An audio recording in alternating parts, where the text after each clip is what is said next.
Ukraina kuchlarining nazoratidagi Debaltseva shahri uchun kurash davom etmoqda. Rossiyaparastlar shaharni qamal qilishga harakat qilmoqda. Bu orada Kiyev Debaltsevaga qo'shimcha kuch, harbiy texnikalarni yubora boshladi. Shahar aholisi o'q ovozi to'xtamayotganini aytmoqda. Ularning ko'pchiligi yerto'lalarda yashirinishga majbur. Aholini ko'chirayotgan avtokolonnaga ham o'q otishlar bo'ldi. Kecha undan 9 nafar odam jarohatlandi. Kecha Gonkongda demokratiya himoyachilarining yirik demonstratsiyasi o'tdi. Gonkong hukumati dekabrda shaharning markazida to'planganlarni tarqatganidan beri bu kabi norozilik birinchi marotaba bo'ldi. Demonstrantlar shaharning moliyaviy tijoriy rayonlarida piyoda yurish o'tkazishdi.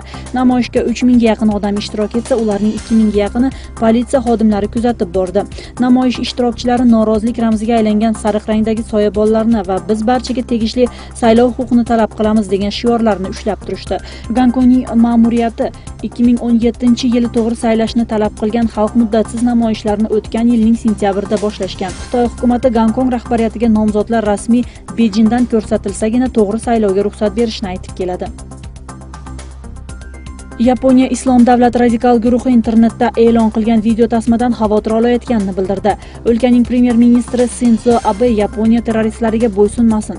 Aksincha, Islom davlati radikal guruhiga qarshi kurashayotgan o'lkalarni qo'llab-quvvatlashini bildirdi.